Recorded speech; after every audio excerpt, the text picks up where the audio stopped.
8 con 46 de la mañana. Está con nosotros ya Inti Groneberg, él es PhD en ecosistemas de innovación. Antes de abordar lo relacionado con el tema Yasuní y consulta popular, le quería preguntar a Inti lo que mencionaba ya al final de la entrevista anterior Verónica Artola.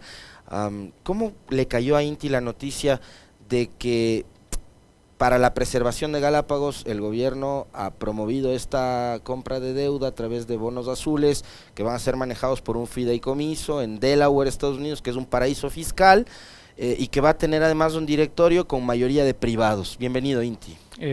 Buenos días, Alexis, muchísimas gracias por la invitación. Bueno, ahí hay dos temas a considerar. El primero es que este tipo de intercambios de deuda por conservación o obtener recursos para poder mantener gran parte de nuestro territorio. Recordemos que más o menos el 22% del territorio ecuatoriano son áreas protegidas y justamente hay una oportunidad en la actualidad por temas de cambio climático, por temas de evitar la destrucción de la biodiversidad, se empiezan a habilitar recursos para países en desarrollo. Entonces, en ese sentido, el Ecuador tiene esa oportunidad para poder recibir recursos de estas características. Lo polémico, como tú bien mencionas, es la estructura, justamente que se haga fuera del país. Puede tener sus razones, puede ser que sea porque se esté buscando atraer donantes de Estados Unidos, por ejemplo, pero para no elucubrar, mi estimado Alexis, el gobierno debería ser transparente. El gobierno debería transparentar cuál fue el contrato firmado justamente para la creación de este fideicomiso en Delaware, porque solo tenemos el decreto presidencial del presidente Lasso, no tenemos justamente cuáles son las reglas de juego bajo las cuales se firmó. Entonces, en un tema tan importante, por el valor que tiene, es la cantidad más alta de deuda por conservación en la historia a nivel mundial. Somos pioneros en este tema. De hecho, se está pensando ya en otros países replicar. Entonces, si se va a replicar, que se replique bien, que no se ceda derechos de soberanía, que no creo que sea el caso, pero tiene que haber mucha transparencia porque son los recursos de todos, ¿no? Entonces, a las autoridades que sean electas en agosto, pedirles que seamos pragmáticos, objetivos, sin satanizar el tema por el potencial que tiene, revisar si es que hay algún tema de corregirlo, con toda la transparencia del caso, porque es una buena oportunidad para el país.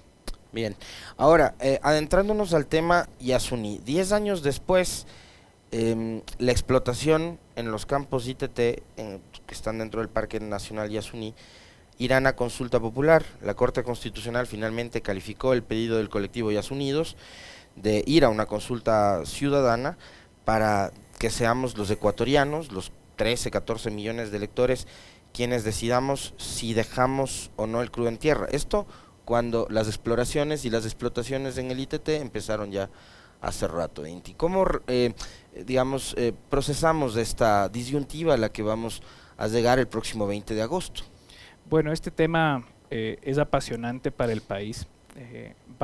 Empieza en el 2007 con fuerza en el gobierno de Rafael Correa, que de hecho es quien posiciona al Yasuní. Recordemos que había la iniciativa de dejar el petróleo bajo tierra en el gobierno de Rafael Correa, que demoró más o menos 5 años, en los cuales se buscaba obtener una cantidad de 3.600 millones. Se estimaba que debajo del Yasuní habían 800 millones de barriles. Y lo que decía el gobierno de Rafael Correa es, por eso queremos obtener como país la mitad de los recursos que nosotros podríamos generar si explotamos el petróleo. Estamos hablando de 7.200 millones de dólares.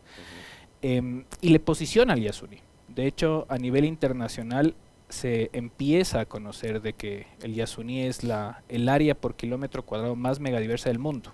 Eso es lo que estamos hablando.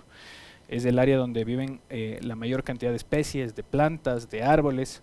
Solo para darles una idea, una hectárea en el Yasuní tiene más vida que toda el área de Estados Unidos y Canadá combinadas. Eso es lo que estamos hablando. Entonces se perdió justamente esta oportunidad. Yo creo que lo que sucedió fue el tiempo, el timing, como se dice, ¿no? No era el tiempo correcto. Ahora ya han pasado más de 10 años, estamos hablando en otras lógicas, y tenemos otros valores, mi estimado Alexis, que esto es lo importante mencionar. Primero, si en datos del gobierno de Rafael Correa se iba a generar 7.200 millones, sin explotación todavía, de 800 millones de barriles de petróleo, ¿cómo el gobierno ahora habla de $16.200 de pérdida? Entonces uno ya se pone a analizar ese tipo de cosas y te empiezas a analizar los datos y te das cuenta que hay algo raro, porque de hecho ya ha habido explotación. El Estado ecuatoriano ya ha recibido en utilidades más o menos, para dar una idea, 445 millones por año, desde el 2014 hacia el 2022. Entonces, nosotros, en mi caso, de hecho, hice un reportaje al respecto, reviso los datos presentados por Petroecuador a la Corte Constitucional. ¿Y qué es lo que encontramos? Lo que presenta Petroecuador a la Corte Constitucional. Presenta que solo existen 136.2 millones de barriles que son recuperables, financieramente hablando. ¿Por qué? Porque la densidad del petróleo es demasiado baja, es muy denso el material, es casi como una brea, palabras del propio ministro de Energía. En esas condiciones, mi estimado Alexis, lo que generaríamos por explotar esta área del Yasuní solamente son 148 millones por año. O sea, es un crudo más pesado que el WTI, que es el característico nuestro. Grado API 40, que es en el API, mientras mayor el número en el grado API, menos denso. Y eso genera además más costos de explotación. Entonces en el Yasuní TT se encontró, una cosa es lo que se estimaba al inicio, otra cosa es lo que se ha encontrado. El petróleo que se encuentra debajo del Yasuní tiene un grado API de 14-15 grados, muchísimo más denso. Y se han encontrado incluso reservas de grado API número 8, que palabras del propio ministro, no hay tecnología en el país para poder procesar este tipo de crudo. Entonces, si vamos a generar solamente 0.47 del presupuesto del Estado, mi estimado Alexis, poniendo en riesgo el área más megadiversa por kilómetro cuadrado a nivel global, no hace sentido. Justamente eso es lo que permite que tomemos una decisión informada, e incluso yo creo que insto a las fuerzas progresistas, ¿no? Porque eso es justamente el progresismo, ¿no? La progresividad de derechos, ¿no? La candidata del correísmo, Luisa González, ha mencionado incluso en temas como, ella tiene sus visiones respecto a temas de aborto, pero ella ya ha mencionado que va a respetar los derechos adquiridos. ¿Qué va a pasar con el Yasuní, mi estimado Alexis? ¿Qué es el progresismo en ese sentido? Si solo va a ser el 0.47 del presupuesto del Estado, ¿no será que tenemos que empezar a volver a embanderar una vez más la postura inicial, 2007?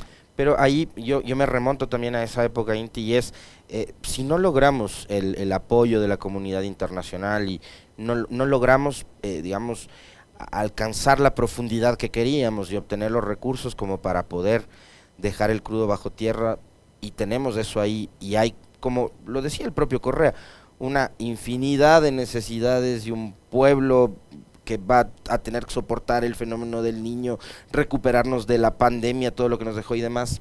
¿Qué es lo que debemos hacer que sea mejor, no únicamente para ese mundo megadiverso que es el Yasuní, sino para los 18 millones de ecuatorianos? Sí, puntualicemos algo que es súper importante, ¿no?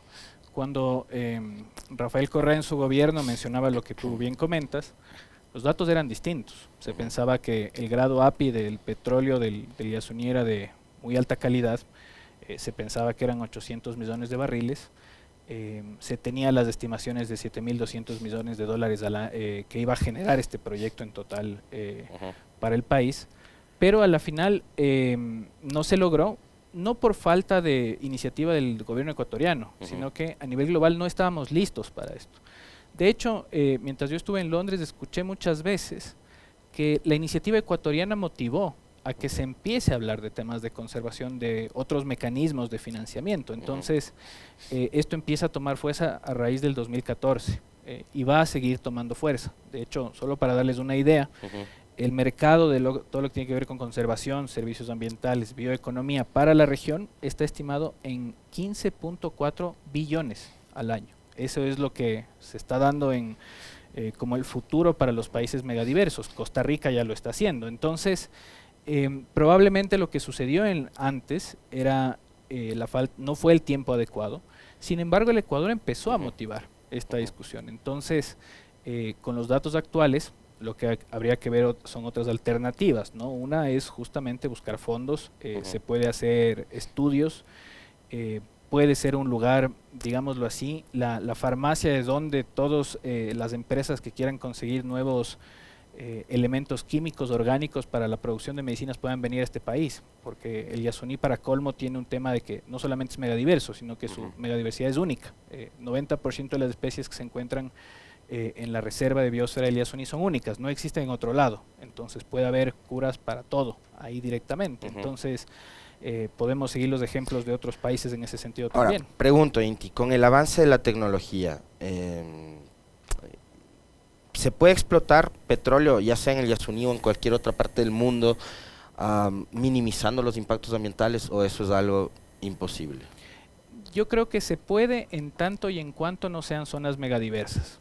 Ese es el problema, porque, y no solamente se está dando en Ecuador, pasó en Noruega en el 2019, ellos tuvieron una región en la cual justamente se hizo un estudio, y no se puede sacrificar el valor que se encuentra sobre la tierra, la biodiversidad, que es el valor más importante si se cuantifica como recursos, por lo que se encuentra bajo tierra. Hay que dar prioridad a la vida. Entonces, es muy riesgoso una actividad petrolera en el bloque 43, sobre todo considerando de que la tecnología que se tiene no es apta para poder extraer este petróleo tan denso, y adicionalmente los costos de extracción, que investigadores hablan desde costos mínimo de $30 el barril hasta puede llegar a los $50 el barril. ¿Qué pasa si el barril de petróleo, el WTI, y lo que hay que castigarle el nuestro por la menor calidad, llega a valer menos de ese valor? Vamos a estar produciendo a pérdida, vamos a estar justamente sacrificando la zona más megadiversa, perdemos oportunidades para que el Ecuador se posicione como eso, la región más megadiversa por kilómetro cuadrado, y así atrae recursos. Ahora, el ministro Santos Alvite, el ministro de Hidrocarburos, ha dicho que si dejamos el Yasuní en tierra, si gana la iniciativa por el sí en la consulta del 20 de agosto, el Ecuador dejaría de percibir 16.000 millones de dólares. ¿Eso es real? ¿Esa cifra es cierta, la que dice Santos? Se contradice con la información que se tenía previo a la explotación del Yasuní, lo que hablamos de la iniciativa del gobierno de Rafael Correa, que eran 8.000 millones. Ahora estamos hablando del doble. Claro, o sea, ¿de dónde salió esa cantidad? Y pensemos que ya se viene explotando desde el 2014. Lo que presentó Petroecuador, estimado Alexis, datos presentados por Petroecuador a la Corte Constitucional para tratar este tema, ellos hablaban lo que yo te comentaba, que son 136.2 millones de barriles, la reserva recuperable. ¿Qué quiere decir esto? Que es la que financieramente te hace sentido extraer. Con esos valores estamos hablando de en 30 años, más o menos, para darte una idea general, y voy a recurrir a mis notas para no cometer errores en esto, son 4.800 millones en 33 años. Y te doy alternativas. ¿Qué pasa solamente si se cobran lo que debe al 10% más rico, por ejemplo, o les quitamos las exoneraciones tributarias? Con eso nosotros estamos generando, solo con eso, 598 millones al año. Eso es 4 veces más lo que generamos por explotar al Yasuní. Y son ingresos permanentes que no dependerán de si sube o baja el barril. Sí, y permíteme darte un dato incluso más fuerte que a mí me sorprendió. Nosotros, datos 2021 del SRI, todas las exoneraciones tributarias que genera el Ecuador han hecho que el fisco deje de percibir 6.338 millones en el 2021. Mismo año, los ingresos petroleros, 2.733.50 millones de dólares. ¿Qué es lo que estamos diciendo? Que no nos alcanza ni con todos los ingresos de renta petrolera a este país para poder cubrir ni la mitad de las exoneraciones tributarias que estamos entregando, que en teoría servían para generación de fuentes de empleo. ¿Es un modelo económico viable, mi estimado Alexis? No lo es. Entonces, no es una cuestión de explotar o no explotar el Yasuní, es una cuestión de más bien repensar el modelo económico, buscar hay fuentes inmediatas que la política puede generar. Muy bien. Te quiero comprometer, Inti, para seguir abordando este tema, porque de aquí hasta el 20 de agosto vamos a seguir hablando sobre eso para profundizar más todavía sobre lo que tiene que ver con la explotación del bloque 43 y el ITT. 9:01, nosotros nos despedimos, les dejamos en buena compañía con Sofía y con Denise en las Warmis. Chau.